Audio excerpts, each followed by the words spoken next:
दोस्तों नमस्कार। आज हम पढ़ने वाले हैं भारत का संविधान की प्रस्तावना यानी उद्देशिका। तो सबसे पहले प्रस्तावना के बारे में थोड़ा सा जानेंगे। सबसे पहले पंडित जवाहरलाल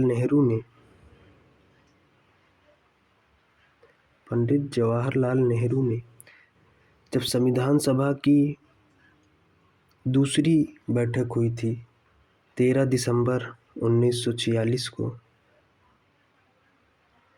तो उसमें जो है पंडित जवाहरलाल नेहरू ने उद्देशिका को प्रस्तुत किया, जो संविधान की प्रस्तावना कहलाई। तो सबसे पहले एक बार आइए संविधान की प्रस्तावना को एक बार पढ़ते हैं, फिर उसके बाद इसके शब्दों को समझते हैं। ठीक है, तो चलिए शुरू करते हैं संविधान की प्रस्तावना। हम भारत के लोग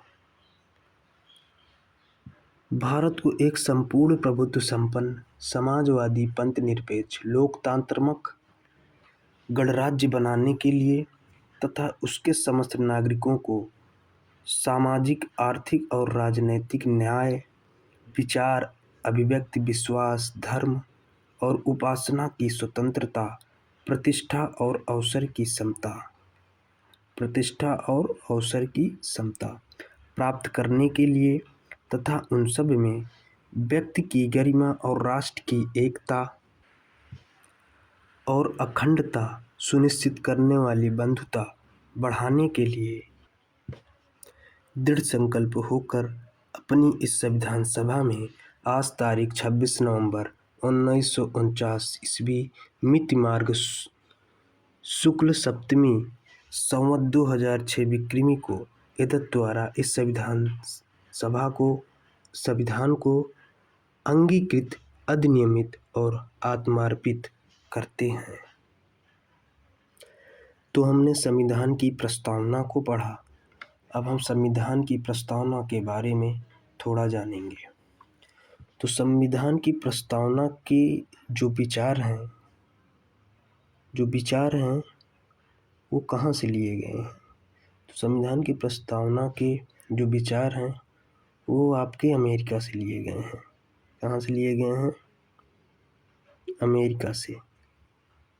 संविधान की प्रस्तावना के विचार जो हैं वो अमेरिका से लिए गए हैं। और संविधान की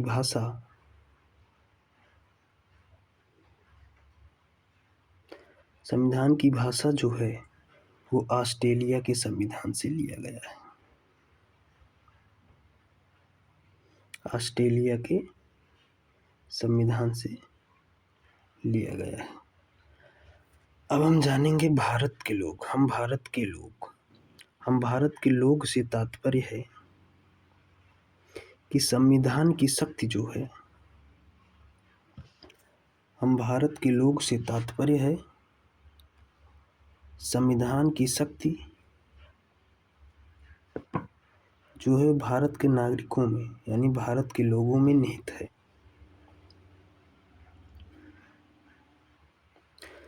संपूर्ण प्रभुत्व संपन्न, यहाँ देखिए संपूर्ण प्रभुत्व संपन्न से तात्पर्य है कि भारत जो है वह अपने आंतरिक और बाह्य निर्णय स्वयं ले सकता है। संपूर्ण प्रभुत्व का मतलब ये है भारत अपने आंतरिक और बाह्य निर्णय जो है वो स्वतंत्रता से ले सकता है, वह किसी देश का गुलाम नहीं है। समाजवादी, दूसरा शब्द है समाजवादी। समाजवादी से तात्पर्य है भारत में समाजवाद है यानी और तीसरा शब्द यहाँ पर पंथ निरपेक्ष का मतलब है कि भारत में जो है कोई भी धर्म प्रधान नहीं है। भारत में सभी धर्म प्रधान हैं। उसके बाद आ जाता है लोकतंत्रात्मक, यानी भारत में लोकतंत्र है। भारत में किसी राजा का शासन नहीं है, यानी भारत का प्रधानमंत्री जो है वो वंशानुगत नहीं बनेगा, अर्थात भारत में लोकतंत्र है, लोकतंत्र चुनाव होगा, तो उसी चुनाव के अनुसार भारत में प्रधानमंत्री चुना जाएगा।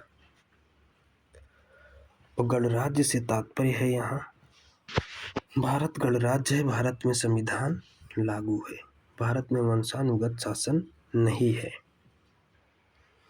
अब संविधान की प्रस्तावना में जो है सामाजिक, आर्थिक और राजनीतिक न्याय, सामाजिक, आर्थिक और राजनीतिक न्याय, तो अगर पूछा जाए भारत प्रस्तावना में जो है कितने प्रकार की न्याय की व्यवस्था की गई है, तो आप लोग इसे बता सकते हैं 3 प्रकार की न्याय है, जो ये है सामाजिक,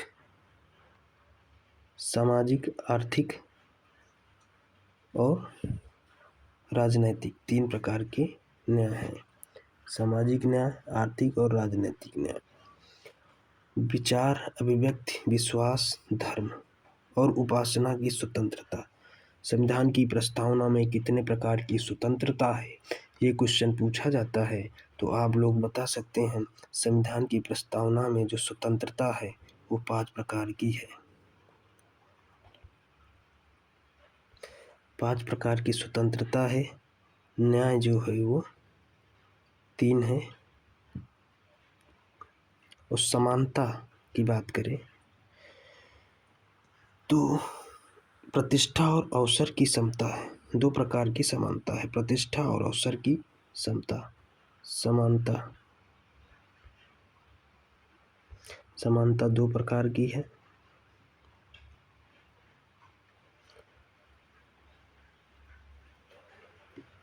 तो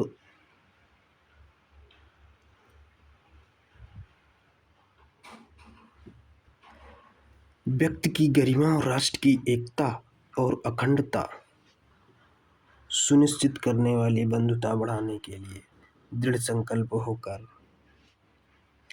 अपने इस संविधान सभा में आज तारीख 26 नवंबर 1989 ईस्वी मितिवार शुक्ल सप्तमी संवत 2006 विक्रमी को एतद द्वारा इस संविधान को अंगीकृत, अधिनियमित और आत्मार्पित करते हैं। तो इस संविधान की प्रस्तावना, अब इसमें संविधान की प्रस्तावना में कुछ तथ्य जानेंगे। वो तथ्य क्या है, उस तथ्य जानेंगे जैसे कि एन पालकीवाला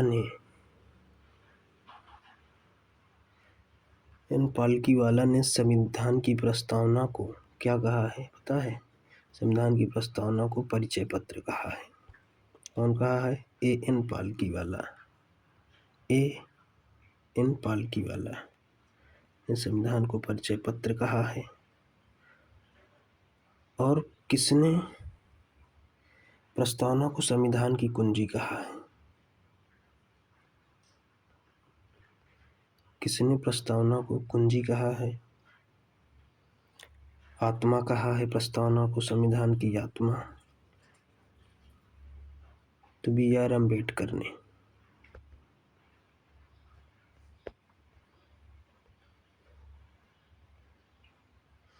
संविधान को कुंजी कहा। इसमें संविधान की प्रस्तावना में 2 वाद जो हैं वो बहुत ही फेमस वाद हैं। जो 2 वाद हैं, एक बेरूवारी संघवाद जो 1860 में आया था। पहला है बेरूवारी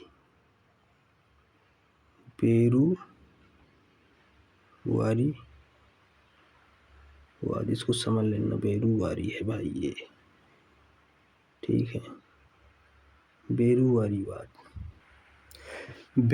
वाद में ये कहा गया कि प्रस्तावना जो है वो संविधान का अंग नहीं है, अर्थात संसद इसमें संशोधन नहीं कर सकती है।